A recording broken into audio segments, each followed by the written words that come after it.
Don't do anything yet. Don't go live yet.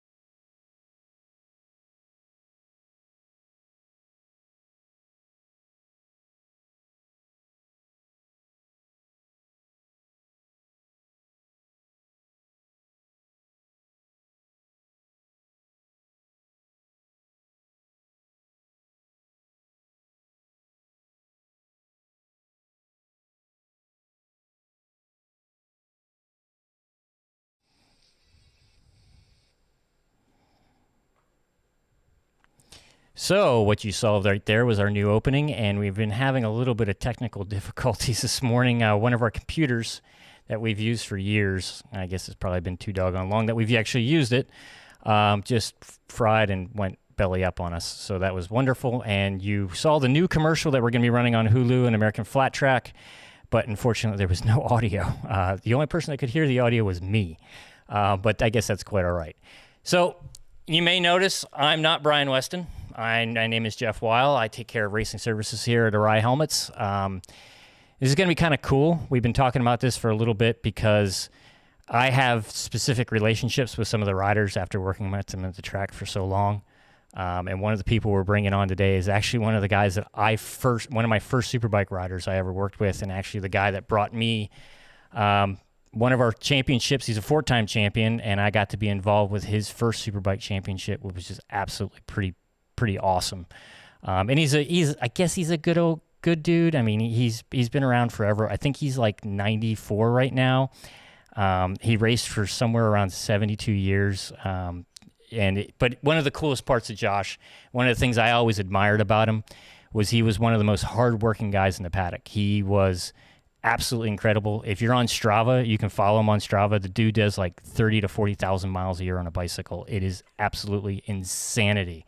And one of the other cool stories about him that was really fun for me was when he first signed with Kevin Arian and Honda, he actually drove down to Arian Racing, picked up his own bike as a factory rider, rolled out to a track day, no mechanic, no nothing, just Josh, and went to town and started working on the bike. So we're going to welcome Josh on right now. Andrew's actually running the box this week, so if we have any technical difficulties, we'll actually blame it all on him.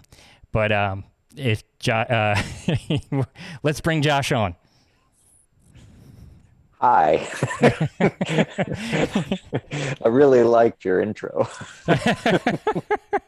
You only exaggerated a touch. Which part? The being 75 years old? Yeah. Well, no, I raced for 72 years. You said it's only been probably 65 or so. The mileage on the bicycles, probably more like, 28 to 30,000. And then I actually didn't pick up my bike and go with no mechanic, but I did go to a track day on the 600. But the whole truth of that story was when that happened, I had just met Melissa and had been talking to her on the phone for a week. And I really just wanted to hang out and see her. And so I called the guys and I'm like, hey guys, I haven't ridden a 600 in 3 years. You want to go to the track and do a track day? To meet a girl? This is what factory riders do? Yeah, that's how it went down. It worked out, like I just wanted to impress her. And I think I broke the track record on a 600 FX bike. So on a Friday on a dirty track. But yeah, I remember a while later, she was like, how did you do that? And I go, well, the last turn. And she's like, yeah. I go, the last 4 laps of the day, every single time I went into there, I went, yep, not going to make it, going off the track. And then somehow I made it. So the next time I tried to go a little deeper. Well, I guess 2 kids later, dog, house, all that you have now, I guess you did really impress her.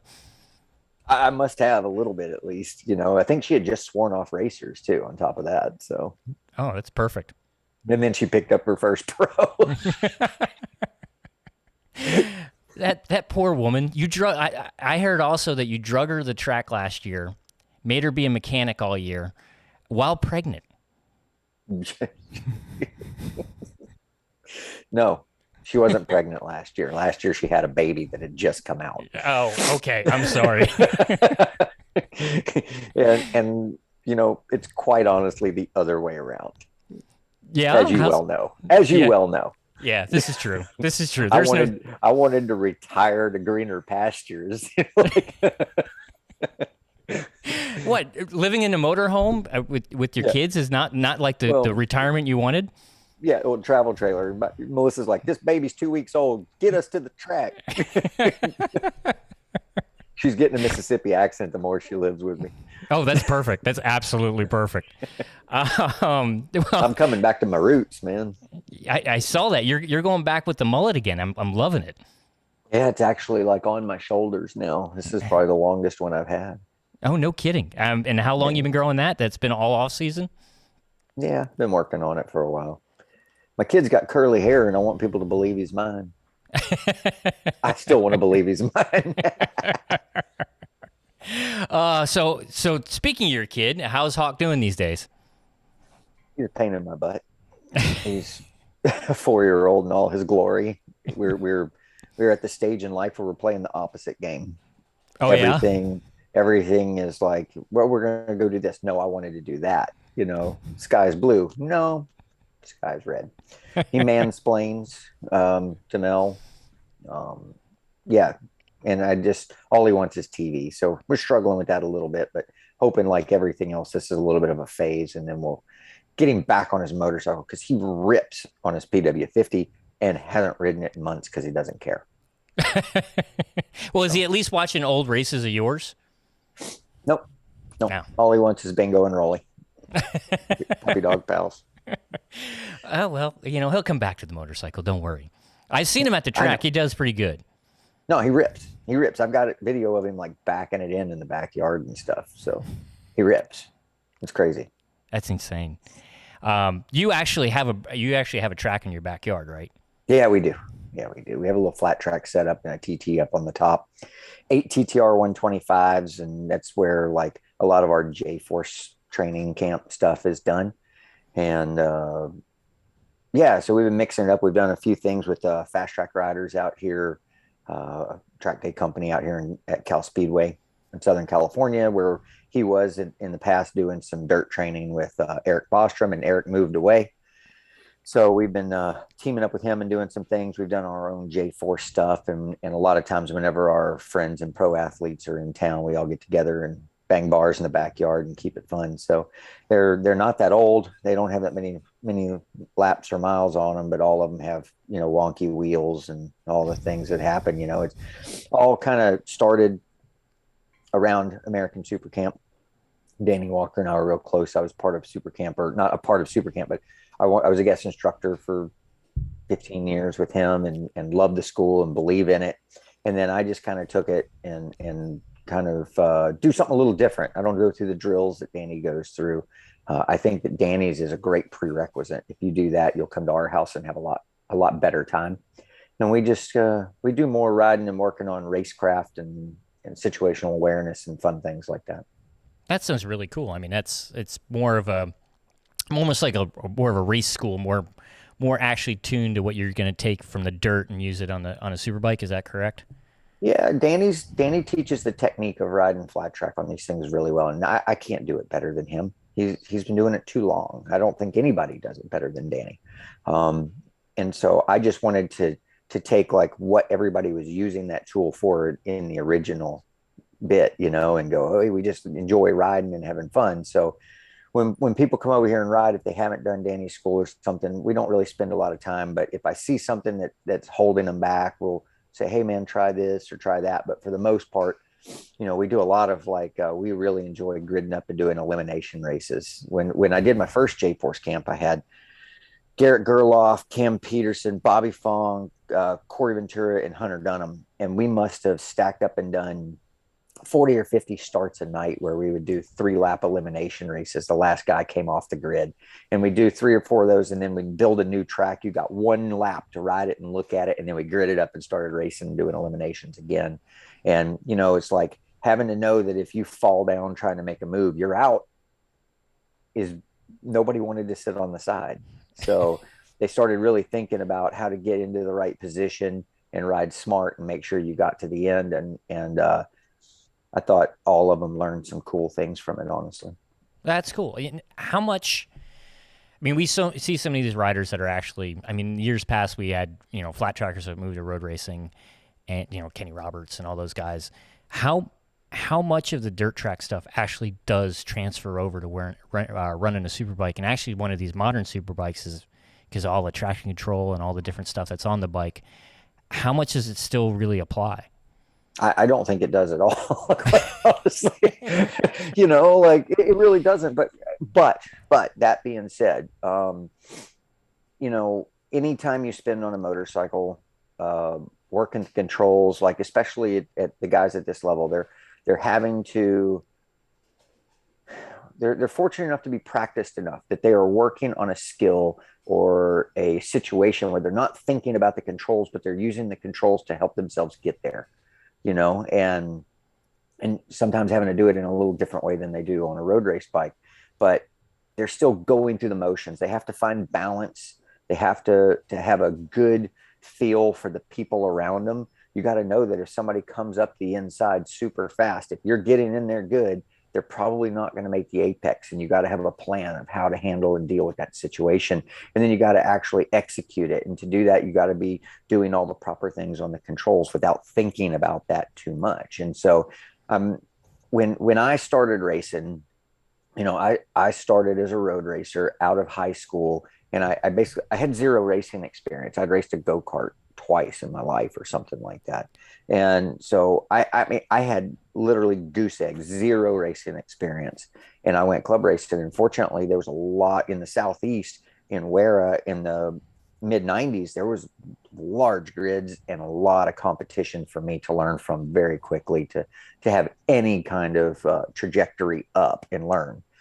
And, but when I got to pro racing in 99, I had 5 years of amateur racing experience, and I went into pro racing, and I realized really quickly when I had some speed, but I got on the racetrack and I was racing with Miguel Duhamel, Nicky Hayden, Curtis Roberts, Aaron Yates, you name them. They were all there in 600 Super Sport, and I was thrown into the mix.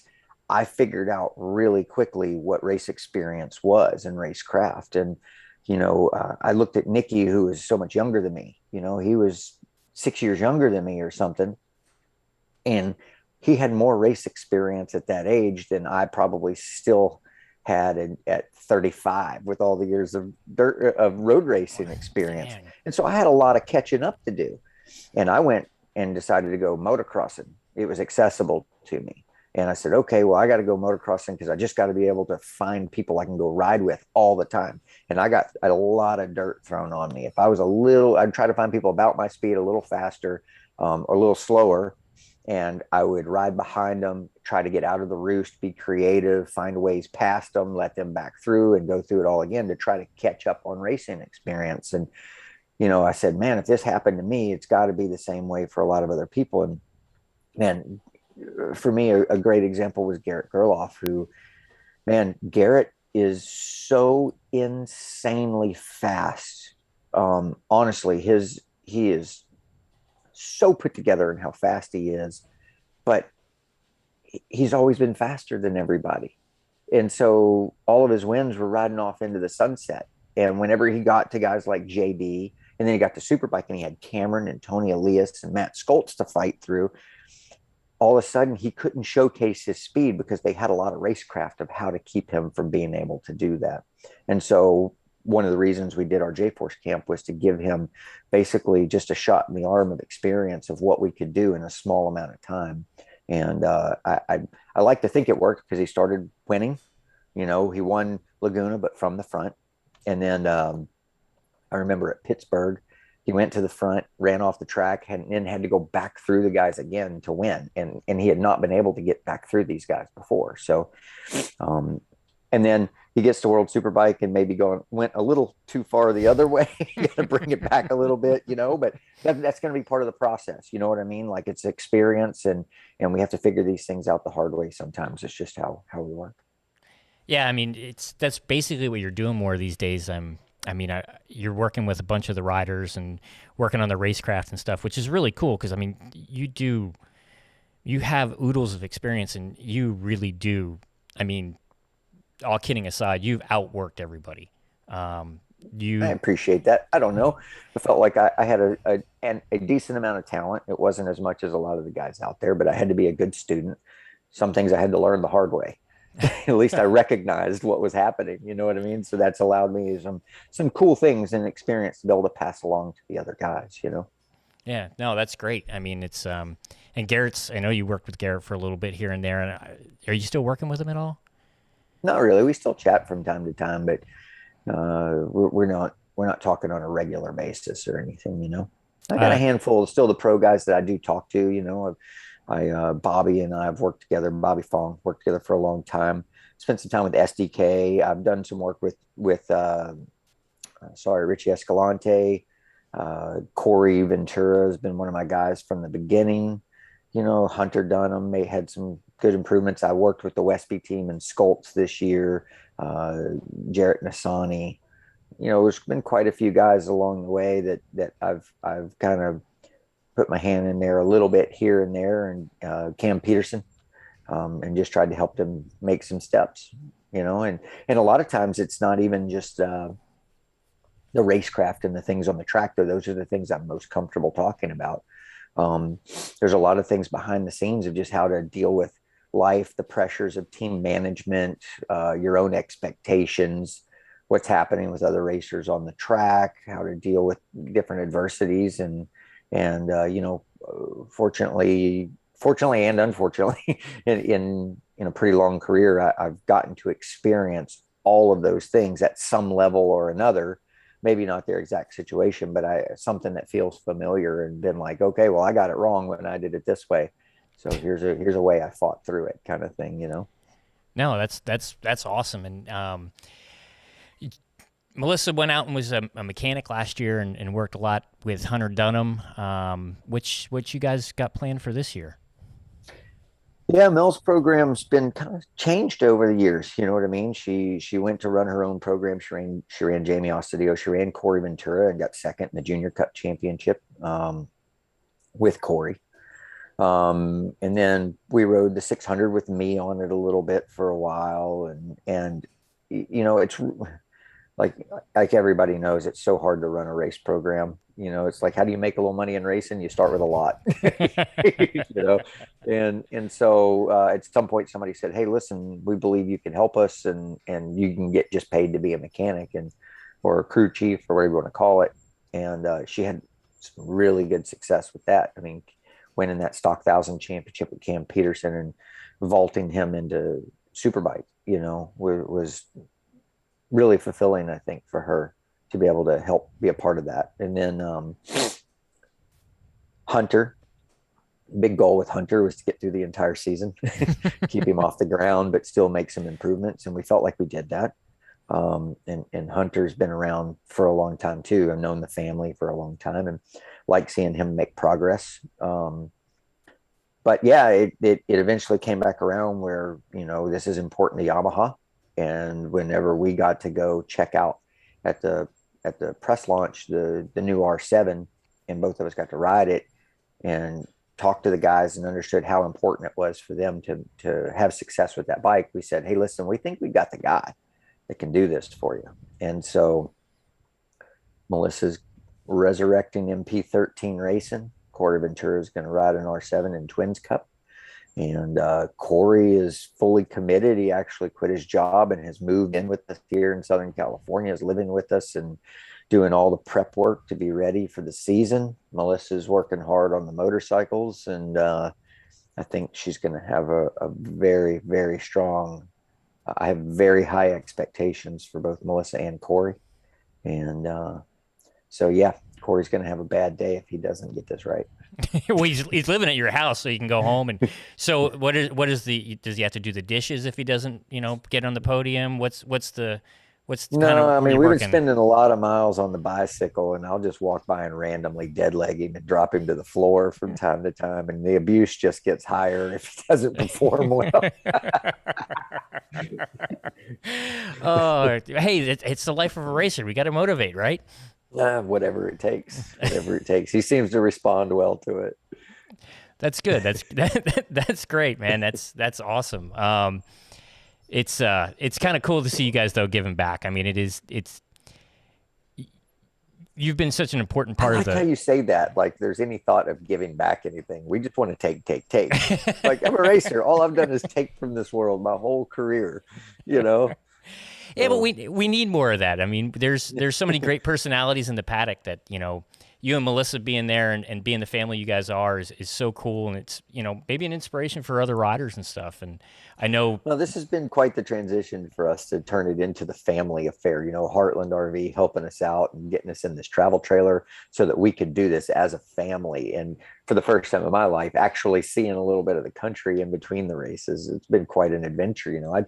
I drove 30,000 miles in 2020 and got to see a lot of cool things. But it's a lot of miles sitting behind the wheel. But what an adventure it's been. And it'll be fun to continue it and add a few people because we got a au pair from France who wants to see the country. She's going to be traveling with us in the truck and trailer quite a bit, get to see the country and help us with the kids on the road. Our friend Wendy, who's always helped, I'm sure she's going to be still coming to a lot of that stuff. And then Corey, I'm going to turn him into a truck driver too. Well, we are going to keep Hawk away from the air brakes, right? I'll kill him if he ever does that again.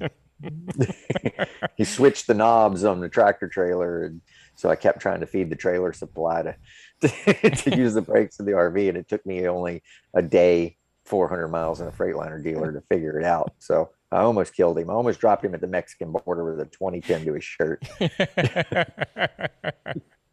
Yeah, I can see where that would be a little bit of an issue. It was a little But stressful. It was just timing. I'd been home from Australia all of like 24 hours. We were traveling to Barber in the truck and trailer, exhausted in the middle of nowhere, Texas. Like it was just bad timing on everybody's part. well, okay. So speaking of Australia, we'll stop banging on Hawk so much. Speaking of Australia, I mean, you've raced all over the world. I mean, what are some of the highlights? Oh, I don't know. I would think, man, I got to do 3 World Supersport races that were some of the hardest things I'd ever gone through. Just, the team, it was a pretty stacked Supersport field at the time. I knew I was out of a job and was hunting for some opportunity in the world. And I got lucky and got a call from Yamaha, like while I was at the last race in Portugal. Got to do some world endurance with Jason and a little bit on my own. Jason Primor took me to my first ones. I got to race at Oschersleben. I did the Boldor at Magna Core. Got to do Le Mans. And I went to Paul Ricard and rode there with Yart and Le Mans and Paul Ricard with the Yart guys. I've gone to Japan for Yamaha and got to ride at Sugo, which was so much fun. What a cool racetrack. Australia, I never would have believed I would go race a classic bike or enjoy it, but man, the group of people really make the event so incredible. Nobody is there. It's not the business of racing. There's nobody there making money from racing. Everybody there is just for a pure love of the sport. And the bikes are incredibly fast, but not really technologically exciting. But the guys on track, there's a few times where I was just like, I'd watch these guys just leaving black lines on the ground and go, yep, I don't want it that bad, but it's awesome to be here to see it, And the whole, man, everything about Phillip Island, I got to meet so many people, the manager of the track, who helped me come over and do an Australian Superbike race a couple of years ago when it was Garrett's first race in World Superbike. I got to do Australian Superbike. Mark Brax, old Braxy, he's one of the announcers at the track, been in the industry forever, lives on the island, and I got to stay with him whenever I went back and did it. I just made so many awesome friends. Got to bring Melissa to ride a TZ 750 around Phillip Island.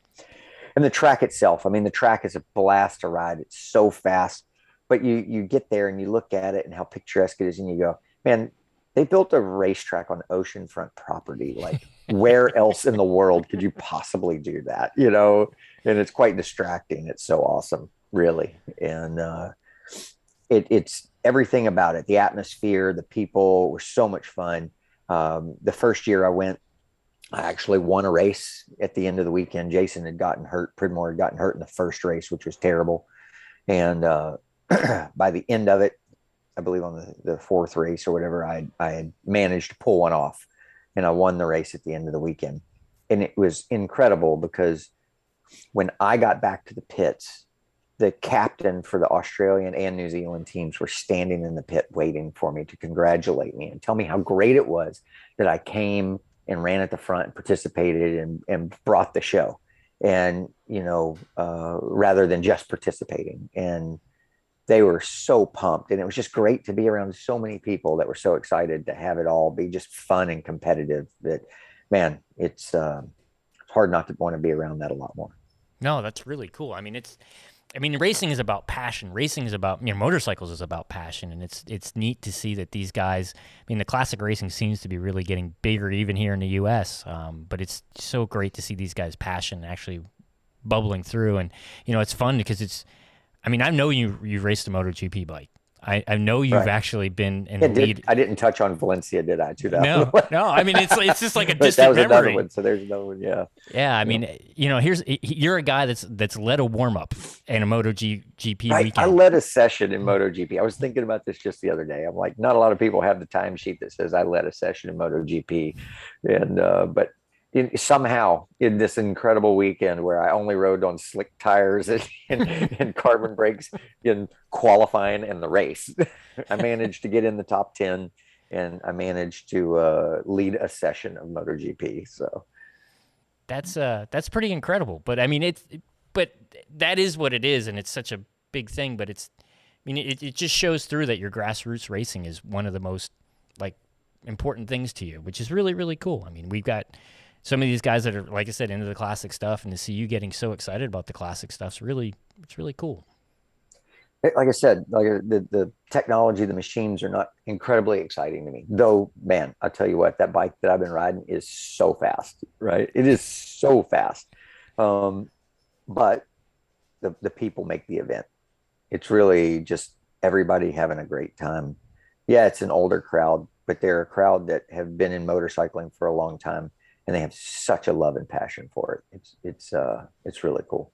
That's really I mean, again, and this is what it's been a little bit of fun of having you guys around the track in the motorhome and doing this stuff is you're bringing a little bit of that to our paddock, which is really cool. But it does get lost a little bit in the pro paddock because everybody's trying to survive, you know, in the hardest time in racing, I think probably. Rides are hard to come by, and risk is high, and the payoff is so minimal now. Trying to survive as a racer, you know, there's fewer and fewer seats every year. It seems like it's a really difficult time, and it's easy to get caught up in the business of it and forget that you just love riding motorcycles, you know?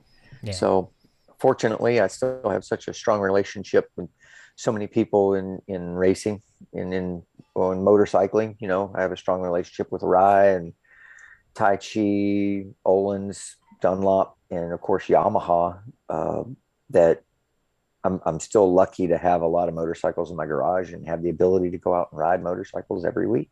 So I feel lucky to have that, and thankful, very thankful for it.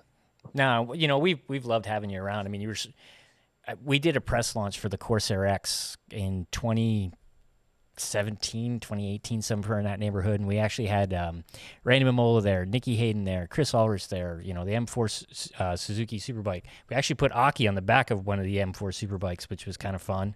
But the thing that was the coolest thing is every time you turned around, there was a group of editors standing around Josh Hayes. And these guys were just feeding and just loving getting the knowledge that you were passing along to them. And it's one of the things that was probably the best part of the of the entire press launch was how accessible you were and how you really did coach them, which is really cool, and it's appreciated on our side. I appreciate that. It's fun to get there and mix it up with the guys, the journalists and stuff in a different world where you're kind of more peers rather than them just asking you questions as an athlete, and it's fun to ride with them and talk about, hey, I see this and this is what we're working on. And I've actually kind of enjoyed, doing those kind of things and mixing it up with those boys and talking about all the things. And maybe it gives them a little bit of insight on how to report on things moving forward and how technology changes rather than just reading about it from the side, and how to use it, things like that. Makes more knowledge will only make your story that much better, right? But they're all pretty good guys that love being around it, and each company I work with has this unique story, and it's funny because even I love to tell, I enjoy Arai press launches because I really like hearing Brian. I can't say this about too many things. I like hearing Brian tell the story of the history and the methodology of Arai. Like, it's such a cool story to hear the ideas, like the fact that it's still a family company and not a publicly traded company. Like, there's these things that make it pure, and it's cool to get to. I don't know if I get to be a part of it, but I get to be really close to it and say, I chose this company because I like the way they do business, and I like their product, and I feel safe and comfortable, and I survived a really long career where I landed on my head a lot of times, and my entire career was in Arai helmets. So I have a lot of thanks to the company for that. Now, it is a great story, and trust me, you are a part of the family. Aki actually asks about you every once in a while, and Aki Arai, and we love having you around. And Tomo loves having you come to the press launches. And I actually remember a time that I think Tomo might have gave you the sweatshirt off his back at one point in time at one of the things. I think it might have happened, and I think I said, "You're not getting this back, probably." So I think that's family. I mean, I would consider that family. Probably pretty close.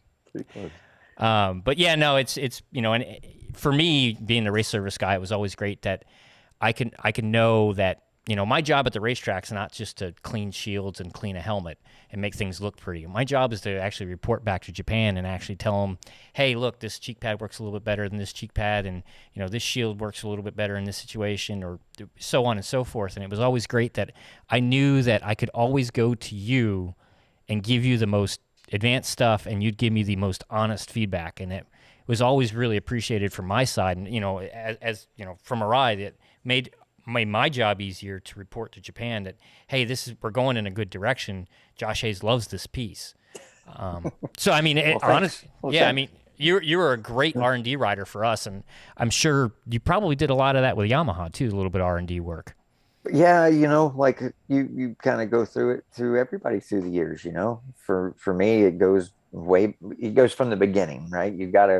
That's part of the process. It's part of being a racer, and so I learned some of the business side of it a little bit different when I got to Yamaha, and you do it through a committee, which was a little different, and Keith McCarty taught me a little bit about how it all works. Sometimes I might have this feeling, but there's other reasons why this or that can't work, and production is different than testing and R&D sometimes for different reasons, and sometimes you just got to be like okay with it, or it just takes time to get there. But it's cool to be a part of the process and get to see and learn some of those things. And we got to talk about like a lot of the removable paraphernalia on the helmet, on the Arai helmet, and talked about aerodynamics. And I learned some things along the way too. It's funny to me. One of the things I really crack up about, and I've talked to some of the guys about, was like when I started coming to press launches and I tried to bring my race helmets. I never realized, I didn't want my race helmet to move. I wanted everything in place exactly where it should be. And when I never realized how tight I wore them until I went on a street ride where I never built up my blood pressure. And after like 15 minutes, I was like sitting at a stoplight going, my head is being crushed right now. I needed a full size bigger to ride around on the street just because I wasn't, I wasn't gritting everything out. So I wasn't building up enough blood pressure in my head to fight it back, But yeah, I love telling that story. Yeah, no, I mean, because you were actually an extra small on track, and you know, because you're on a super bike, you don't want the thing to move. I mean, we'd be at Daytona, and you don't want the helmet rolling down over your face over it in turn one, turn two of the big speedway. So yeah, it's a little bit different, but yeah. And we went on some street rides too. One where we got lost. I don't want to talk about anymore. Alec Dare. Blame it all on Alec. I'm the only thing I'm really mad about in that was that I missed out on that Julian apple pie. Oh, yes. Oh, yes. But hey, actually kind of funny, and maybe not a lot of people know this, but your old crew chief, well, I guess that kind of worked out for him because now he kind of heads up Yamaha Racing. Oh yeah. Jim Roach. Yeah, he's the man in charge now. So 9 years of working together. And then, whenever they moved me, how do I say, whenever my career there was done as a racer, he moved up in management to a different position and is now the guy in charge. Yeah. No, it's cool going to the supercrosses and motocrosses. When I see you, we saw each other day one for about 45 seconds. Because that's such a crazy weekend. He's working on his hair too. Yes, I know. Yeah, well, that's a Wisconsin thing, isn't it? I don't know. You remember he did the ugly beard for a long time. He had that big old, just gross beard. I was just like, everywhere we went, I was like, I'm just waiting for a roach or a cricket to crawl out of that thing around the corner any minute. And you're not going to do the big beard too? Come on now. No. No beards for. I did shave my goat off one time since I've been married. And Melissa was like, you ought to shave that thing off. And so I did. And she was instantly like, put it back on, put it back on. Then my face was too stern and angry looking whenever it was off. Well, that's good for the kids though, right? You got to keep them scared a little bit. My kid's not afraid of me. I'm afraid of him. Oh gosh. No, so it's been so many years and it's been so much fun. And there's so many stories that you and I kind of share that are interesting from the times and working together, and you throwing helmets at me at the racetrack all the time, which is always a good time. I always had to be on my toes for that one. It's funny that I would be so abusive to a trained killer like yourself. But then I see it and I go, I think he's put on a few pounds since back then, so I could probably move a little quick and get away. I don't know. Maybe one of these times I'll come out to Oceanside and we'll see how that goes on the flat track bikes. Although I know you guys would just lap me. Bring it. So anything fun you got coming up other than the team? I mean, what else are you gonna be doing this year? Right now, it's more just stress than anything. We left and did 5 months in the travel trailer last year. When we got home, we had a water leak behind the wall, second floor of the house. So the whole house got ripped apart. Construction's been so easy to get done lately. So we are nearly finished, but the au pair's already here. It was her room that got destroyed, one of them. So we've had a lot of stress with just trying to manage all of that and reset from last year, prepare for next year. Did another trip where we upgraded our travel trailer to a newer, bigger one, which will be very welcome. Having a 70-pound dog, 2 kids and 2 adults in a single slide small unit was very difficult. Now we have some more space to work with and carry more toys, because we did bring dirt bikes with us and stuff too. So, and we're going to add to the crew. So we got to make sure we can accommodate everybody.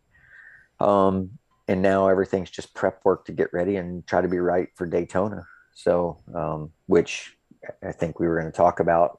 I'm going to do the Daytona 200. I'm really excited to get one more shot at it.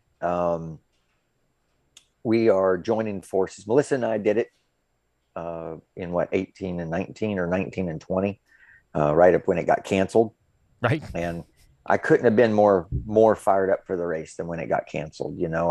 I had raced Australian Superbike. I'd raced the classic bike. I'd tested the Westby bike, and everything about me was up to speed. And when we got to Daytona, I was knocking out good laps by myself and doing really good. And I was like, I'm ready. I'm ready for this. And then, before the last qualifying, they just sent us all home, which was heartbreaking. So getting another shot at it. We're going to join forces with Peter Strack and Squid Hunter Racing.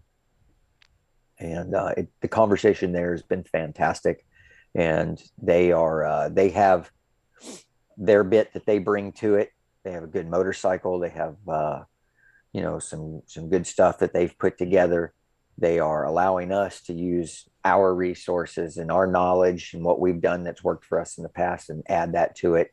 Melissa's going to crew chief it, I believe, and we're going to bring in the crew that we know and love and get to work with all the people that we want to work with, which is great, and put a real effort at it. So everybody's, those guys have been talking to us regularly while they're doing the bike build. We're working on a test plan. On my end, I'm 4 weeks into training as much as I can to try to lose some weight and get back to feeling like a pro. Gone out and ridden my 600 a little bit, just to get my head up to speed and make sure that I'm as sharp as I can be when I get there. And then to find out the Attack boys are going to line up and do it was pretty exciting.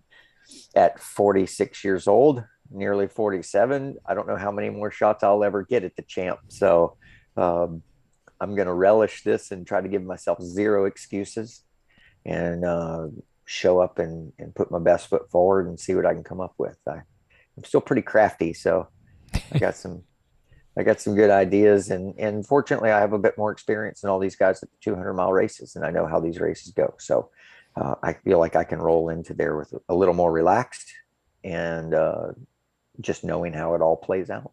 But it'll be interesting to see how these next gen super sport rules go. And we've been through it a little bit before. In 2009, we had to race against 1,400 Buells, 1,390 Buells. We had to race against the RSP, the Melee 1000 with Chaz Davies on it, Oh, yeah. And so we've been through it before. I know the 600 is a great platform. The chassis works, and there's a lot of things that are already sorted on that bike that we'll be able to, if we can just have a good, smooth race, I think we'll be there till the end. Well, that's the thing about the 200. I mean, it's not just, a sprint race is a sprint race. It's what, 35 minutes long. This is 200 miles. There's got to be a lot of things going on. I mean, there's pit stops, there's everything. It's just not about outright speed. It's a whole race you got to put together. So it's got to be really difficult. And it's really not easy. If somebody's a second off the pace, when it's all a big group, they can stay there if they're smart. And so, until the first pit stop, the first 19 laps is just a really large group. And the pit stops really weed out a handful of people and you narrow it down to a smaller group. And then you get that group to the second pit stop. And that's from that second pit stop to the end of the race is when it really happens, And also, I would imagine 57 laps, we're going to have track picked for 50 of them, and, hopefully, unlike 19, we finish this out with no red flags and not having a 5-lap sprint at the end, because I'll go into it knowing I'm at a little bit of a deficit just because I'm larger than most of the guys. I always have been on the 600 Daytona. And so, if we're all equal on motorcycle, if my bike's as good as the Attack bike and much of the other ones on track, that means that I'm going to struggle to be able to beat anybody to the line without the perfect draft. And so my strategy really has to be to do damage in the pit stops and in the traffic to weed it down to as small a group as I can to give myself the best chance possible. And so my work will be cut out for me, and I'll have my strategy. No, that's great. I mean, you somewhat won it before. I remember that. I've had a couple good looks at it, I got to hold the trophy for a little while. I had to give it back, but when I gave it back, I had to hand it over to Chaz when he was on the Attack bike, and who lived with me at the time. He was a really close friend, but whenever it happened, I got my trophy the next day. I walked over there and it was a huge, heavy thing. It was a big wooden base and then this motorcycle on the top. And when I handed it over to him, I go, "Hey, don't lift the lid. I left a turd inside of it for you." How does that not surprise me? Yeah, I still remember driving home, and God, I think we were a couple 100 miles away from Daytona, and we got a phone call, and I was like, "You got to be kidding me." We were But at dinner when I found out. really, We were celebrating at dinner. that's got to bring dinner down. Maybe a little. Yeah, that's Maybe a little. well, you've never eaten at that restaurant ever again, right? I don't even remember where we were. Dark time. Yeah, yeah, absolutely. No, but it's cool, and I remember even 2020 before we all got shut down. You were really moving really good, and I'm excited to see what you guys can do out there. I know the team you guys have, and you guys just work perfectly together. Just a good group of people. We all want to look out for one another. We're all motivate one another. There's not a quitter in the group, and everybody knows what they contribute. Like every small menial job is important, and to just have it go smoothly. And so, yeah, it's going to be incredible. Like just to get to go be a part of it again is going to be incredible, and I'm really excited to.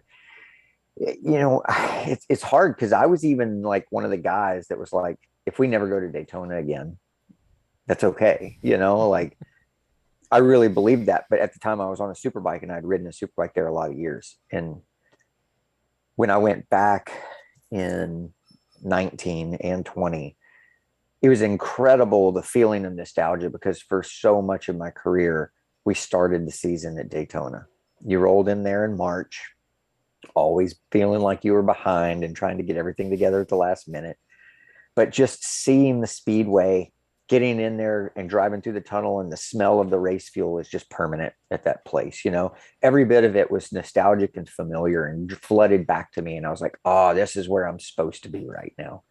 And so on a 600, I actually quite enjoy riding around that racetrack, where on a big bike, I had zero joy in riding around that racetrack. So I do really look forward to going there and getting to participate. And I got to test there one time where there was only two of us on track, and it was absolutely terrifying on a super bike. And so to go there on a 600 when the crowd's there and feeling like a show off, and remembering my first, trip to Daytona in 1993, and going in the gate and just seeing all the cars and motorhomes and people and all that stuff.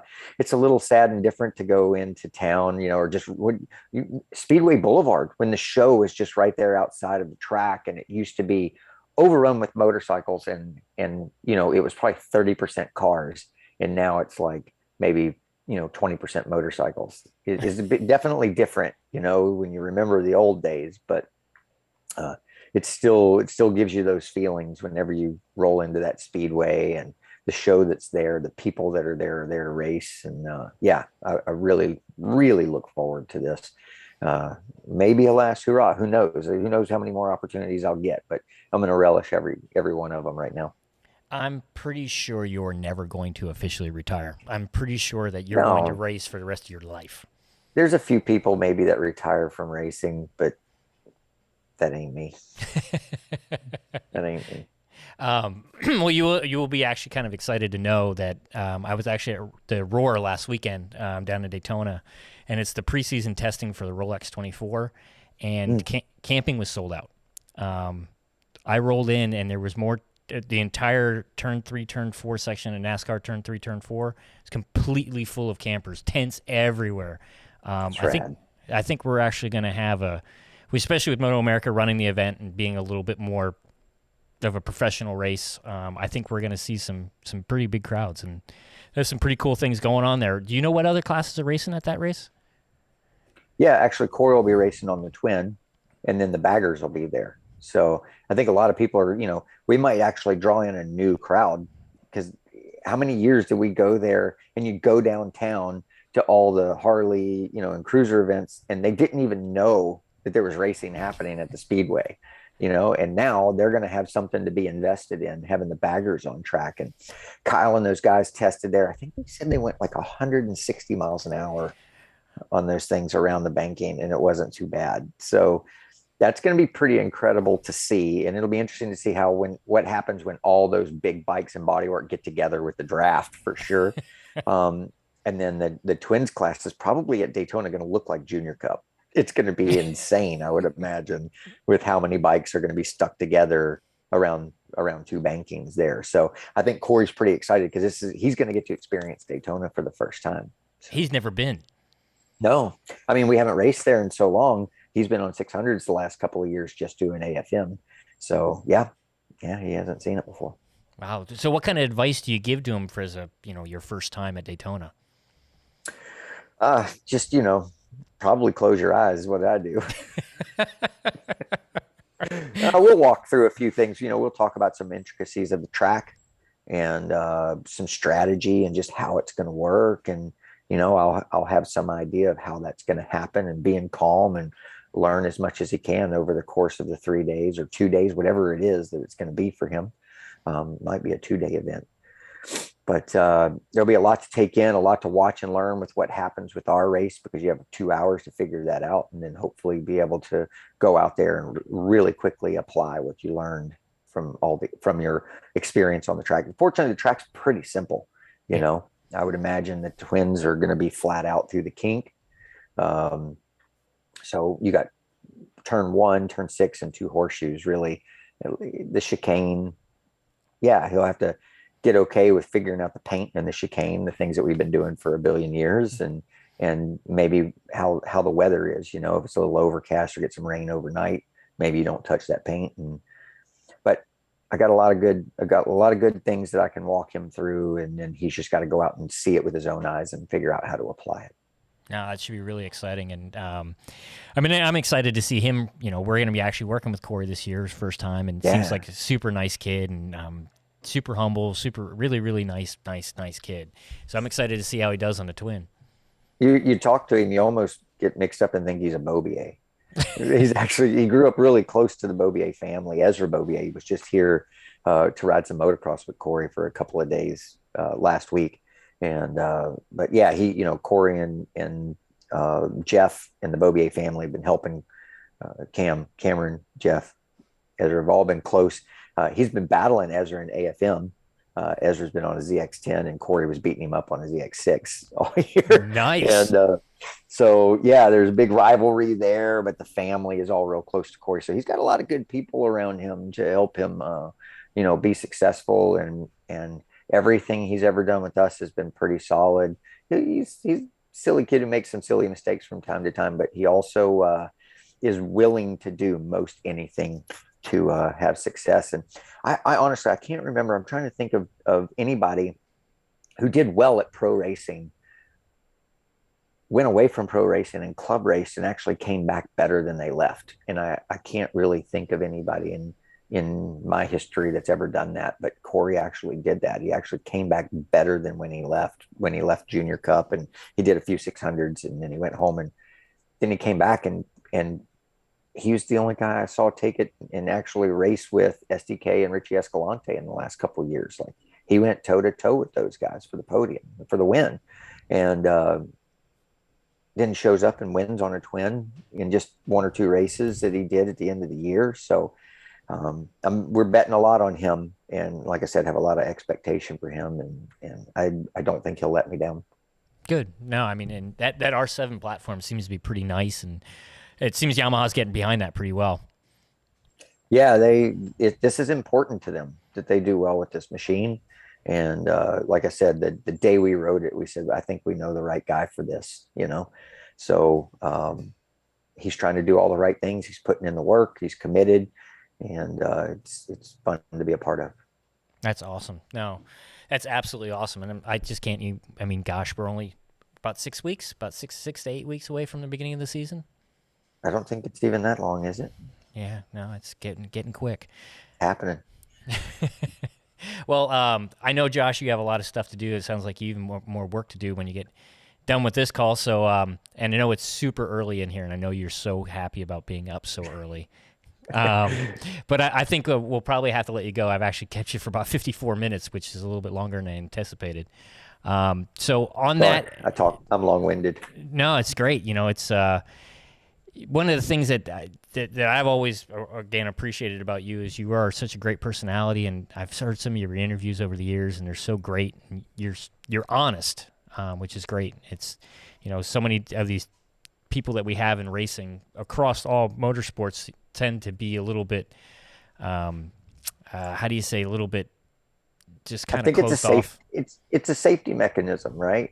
They're afraid that feeling a certain way can be construed as weakness. And I was okay with letting whatever happened on the track be what it is. You know what I mean? So it's okay to be afraid of something. It's okay to be mad that you lose. It's okay to be hurt or excited or whatever it might be.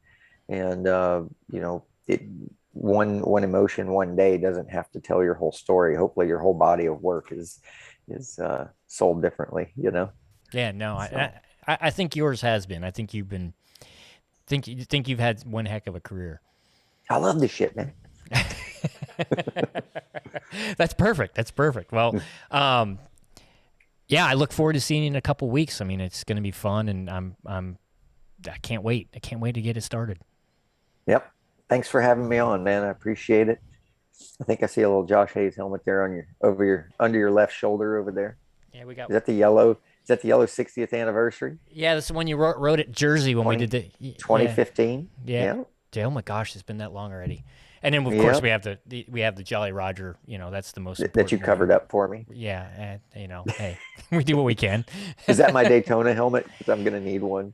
No, actually, I think this one. Gosh, I didn't even know. I just talked to Japan yesterday. We got 2 brand new ones coming your way, so we're gonna have 2 brand new ones to go. But this one, I think this was Laguna, with a little bit of a spot on the back of it. So.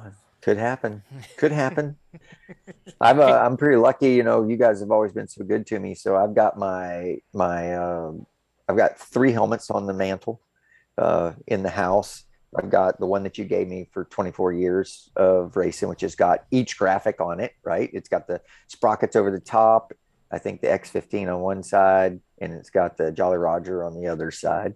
And then I've got the carbon helmet that you did up at Jolly Roger for me. I have the carbon helmet up there. And then actually that Sinsport did a beautiful championship helmet for me one time. It's really cool that I got sitting up there. And yeah. So I got a little bit of everything around here. I got to send you a picture. Whenever we cleaned out the house, we had to take all of our like leathers and stuff that we had in the house in different places, leathers and helmets. And I had helmets stacked 3 high. There must be 45 helmets. Most of them are scratched over the years. But I've got everything from a couple of helmets back from when I raced for Kevin the first time in 2000. So the one from Daytona, which was one of my bigger accidents in my career. But yeah, I got an incredible mix of different things that I'm having a hard time. A lot of people ask me from time to time for a helmet, and some of these I'm having a hard time letting go. Yeah, there's probably a lot of special memories there. What was your first Arai? Actually, a Jimmy Adamo Signet, I believe, would have been 1993. My first year racing. Wow, that's going back some time. Do you still have it? I still have it. It's got a little scuff on it, but I do have it. Just in the grass, I scuffed it in one spot.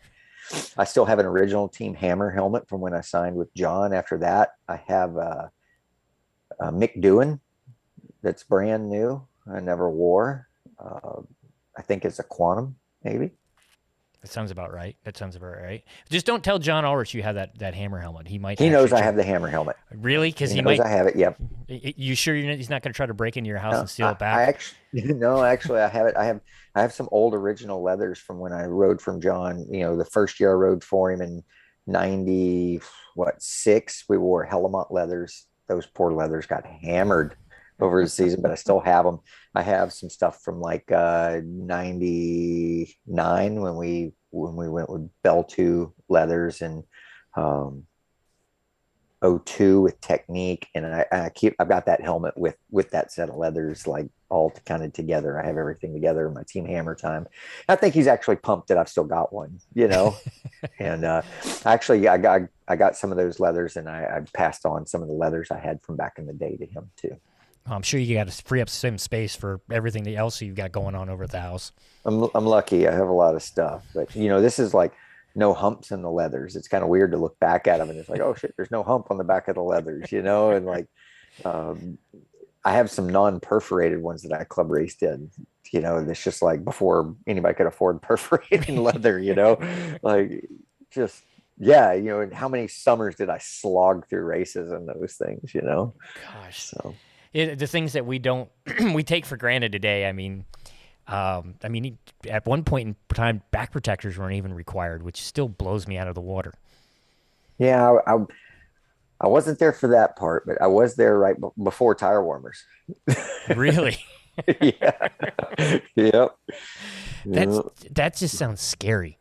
I remember buying my first set of tire socks, and actually my mechanic Barry McMahon, we had a little oopsie. They used to come with they came with a rope that you could hang on your canopy that had a little piece of PVC so that you could hang them over them and let them cool off, right? Because they were pretty thin and just had all the element in them. And he forgot to unplug them and hung them in there. And we came back and they were hanging on the side of the canopy on fire. He had to buy me a new pair of tires back in the day. And they probably weren't all that cheap either. They were not cheap. They were hard to find at the time. It was a bummer. That was a bummer, man. I think it was at Pocono. Oh gosh, our backwoods right here. Yeah. Yeah. So I'd love to go back there. We used to have such a great crowd at Pocono. The track was dangerous. Yeah, it actually it was pretty unique, like it had been going on quite a few years. And my memories of it were they always had a they always had a show outside the speedway the night before the race, right? Like Saturday night, they had a stage, they had music, beer gardens, and all that stuff. And so we'd always walk out there and just check it out. And they always had it like I don't know if it was a bikini contest or they always had a contest where they picked umbrella girls for the next day. And I remember going out there and seeing some things and going, oh my God, is Pennsylvania just full of porn stars? So it was always a good time. Yeah, Good no, time. I think we need bring some of those traditions back at all, maybe. Man, it was a good time. It's like, man, like the things that this generation, like well, we're a couple generations removed now, right? Like you had the big party that was known that went down at Pocono. The GNF used to be insane at Road Atlanta. So much fun. All night parties, just a great time. Loudon, the Loudon Classic, when it was insane to me. We used to fly into the airport and you'd get off the interstate and drive this 4-lane highway, I want to say for 10 miles to get to the speedway. And on move-in day, on like Wednesday, it looked like Mardi Gras in the South. People would line both sides of the highway to watch the trucks and the traffic drive in to the racetrack. And they would just throw tailgate parties along the highway for the whole weekend. You'd be leaving on Sunday and there was a guy dressed like Austin Powers dancing to loud music and partying hammered out of his brain on the side of the highway driving in and out. And it was just like we'll never see things like that again, I don't think. It was incredible, to be a part of those things. And everything was a bit more rowdy, the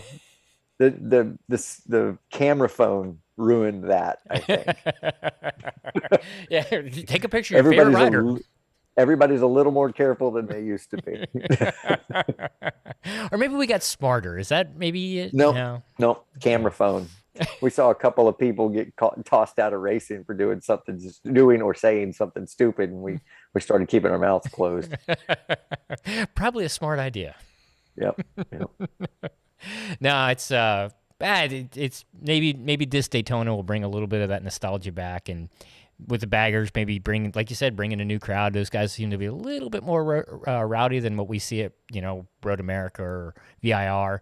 So maybe it'll be a little bit more. I think the baggers will be a better draw than like the 883s were back in the day, or the XR class. I think that the bagger guys didn't really feel a real connection to that, even though they were Harleys, and that seeing these bikes go around the racetrack will probably fire them up and make them want to go buy accessories for their bike. And so I think it'll be a little bit different hopefully we can do some good promotion beforehand to let them know it's there so they can come check this out. Because I think they'll fall in love with all of racing if that will just bring them in the gate.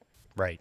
Oh, it was kind of cool. Last year, I think when I was down, there on 92, I saw 2 billboards for bagger class racing at Road Atlanta.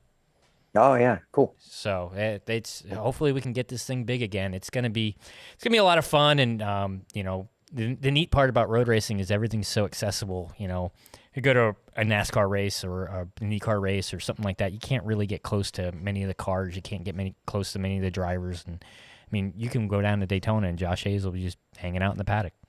Yep. Come walk down and check out the bikes. And you can ask him anything about racing. He will. And I'll answer it. Yeah, absolutely. No, it's cool, and we really appreciate the long relationship we've had with you, and appreciate you come on today. It's always a good time. Thanks for having me, bud. All right, cool. Well, on that note, I think we probably should wrap everything up. Thanks again, Josh. Andrew's going to turn everything off and get everything ready to go, and thanks for watching.